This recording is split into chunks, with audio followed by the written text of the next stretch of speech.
Hey, it's the anonymous Sicilian guy here, coming to you from my boat out in the middle of the ocean somewhere, completely off the grid. I have gotten some requests by some people on my old channel because some information I had released got me kicked off of my previous channel, so I have had to come up with a different channel, and here I am. So it's fine. I'm completely off the grid, so I'm uncancelable. And I will say what I want, when I want, how I want, where I want. So that's fine if YouTube, if Google wants to try to kick me off. The internet is free to all, and it is going to stay that way. So I will make sure with my VPNs and my off-the-grid status that I can bring you objective ideas through our platform, D.U.M.B Daring.Unique.Mindful.Brave, the Young Intellectuals Club, where we objectively view and insert ourselves into the most pressing topics, from artificial intelligence to geopolitical matters. And we, myself and some of my team that spread throughout the world, that occupy various positions on the societal ladder, everything from politicians to engineers to analysts to statisticians, everything in between, software engineers, computer scientists, people working on the cutting edge of biomedical research. I know them all. I've lived a very interesting life, and as a matter of fact, I have a book series called Anonymous Series of a Fantastic Life, and that is under my pseudonym VVV, Vito Vincenzo Vielli. However, that is not my real name, and nor will you ever know my real name, or my status, or where I'm from. And that is all by design, because there are a lot of people who would wish to know where I am. So, here I am, getting back to the pressing issues at hand. I have been asked to weigh in on some matters of the American banking system that are recent, which I usually do not do for various reasons. I have gotten out of the market a few years ago after turning a 2,000% ROI in a very volatile space, and after showing off my mathematical formula for my progress, I decided that it was no longer for me to play in those markets, and I completely got off the grid since. So just living on my boat in the middle of nowhere, island hopping, or maybe I'm in Antarctica somewhere, who knows. But I have gotten a request by some people to weigh in on the Silicon Valley Bank collapse, and so I will. I would like to start off by giving you my opinion on why I believe that the banking system is so fragile in the first place, especially when they have upwards of $400 billion under management and assets. They should have been able to come up with a better investment strategy than bonds. I mean, these are guys that all they do is investment, and they couldn't come up with anything better than the most infantile form of investing, which is bonds. So I would like to start off by pointing out a more systemic issue that this arises from, and that systemic issue is that America is, and it's kind of obvious, America is in this quasi-capitalist era now, where it is Vegas, what I call Vegas capitalism. where everybody's making side bets on everything. Nobody learned anything from 2008 and what that causes. The derivative bets and the side betting is completely unsustainable. And the fact that these publicly traded companies are inflated on future value is exactly why the market is so volatile. I am a more old school capitalist purist, I would say, more along the lines of Warren Buffett, where I prefer, if I am investing, to invest long-term in companies that are involved in producing an actual sustainable good that brings value to the market. And there are plenty of these companies still around. But I would like to give you an example of what I mean by companies that are inflated beyond the real world value. So we could take GM and Tesla, for instance. GM makes a substantial amount of profit and a substantial amount of revenue per year next to Tesla. However, if you look at their market cap, Tesla is larger than GM by $450 billion or more, depending on the day. That is pretty interesting when you look at the raw numbers of what the company produces. The two companies should not even be in the same ballpark. That should be flipped. But the market that we live in, the speculators, it's all run by speculators. It is not run by raw fundamentals. It has nothing to do with reality. And that's exactly my point with Silicon Valley Bank, is this just goes to show the systemic disease that is starting to show itself, reveal how deeply embedded it is into the market.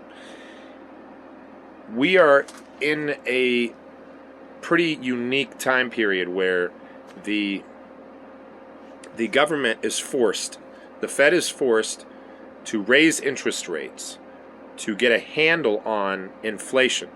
Inflation that they caused by printing tons of money to stimulate the economy with their quasi-Keynesian policies. Although if it was true Keynesian policies, they would have just invested the money in infrastructure and had something to show for it other than inflation. Because all the money did was rise right up and go into the pockets of the rich and go overseas, because the rich they're not going to keep their money over here and wait to be taxed on it. So they're going to move their money around in their shell companies and report a loss over here so they can get over on us, as always.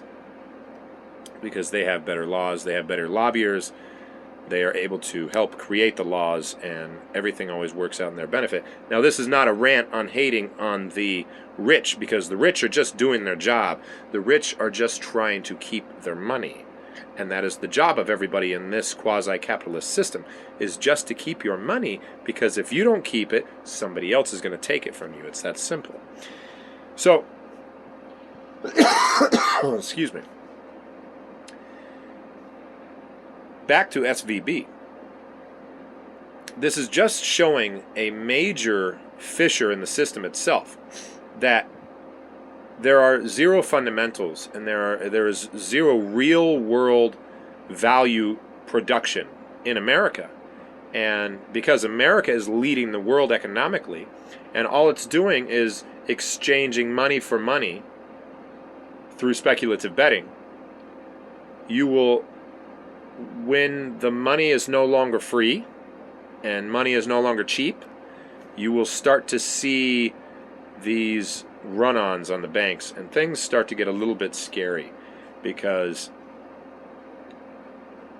since the market itself is not based in reality, and it is tulip mania, investors are weary of keeping their money in anywhere for too long. Why gold is not 4 times the price that it is right now is only because they are holding the price down. So when the market completely drops and they know the game is over, they will go straight into gold and rise the price. So they want to artificially keep it low by controlling the amount that is out there. So they're trying to flood the market with new gold so that they could artificially keep the price low until they see a time where it makes sense for them to let the price actually go to where it is. And that's the same for silver. There is a lot of upside in palladium, silver, and gold and precious metals like that. That's just a given. It always has been a safer place. But right now we are starting to see the systemic disease reveal itself in many different aspects, and I believe that's why, is because the market has no fundamentals. So of course when there is no cheap money left, you will start to see these things happen. Now, if you were to ask me if Bitcoin is an alternative, I am a Bitcoin purist. I always have been. I was very early to the cryptocurrency game. I made a lot of money off that. But the cryptocurrency market is actually, which is kind of ironic because these crypto bros were so anarchist, anti-capitalist, that for them to create a more disturbing version of derivatives in their market is just hypocrisy at its best. And it's become this kind of disgusting money laundering scheme that they are doing from the and it's twisted between politics and politicians and corruption and cryptocurrency, and it's just this run on tulip mania that is absolutely ludicrous, and it has no basis in reality. So they have completely ruined the Bitcoin purists like myself, their idea of what Bitcoin represented in the first place. Bitcoin represented an idea, an ideal, that it represented a construct of value, of what value could mean, that we could deduce the value ourselves rather than a central authority. And yet here we are allowing the regulators to come in and have to save the day because the banks that are involved in any cryptocurrency are starting to fall like dominoes, even though SVB was not very exposed to that. They were more exposed to the bond market. But this just goes to show that the entire system is in a spiral, and it's I call it the death spiral in my book, The Essence of Money, A Journey to Find Life's True Currency. Excuse me, sorry. The death spiral is when you print so much money to prop up the market that after a while the market relies on that infusion of money, which for some periods of time were hundreds of billions of dollars by the Fed in asset allocation to prop up the market. And it's still there, but they have been tampering it down very slowly. They couldn't do it abruptly or the whole market would collapse.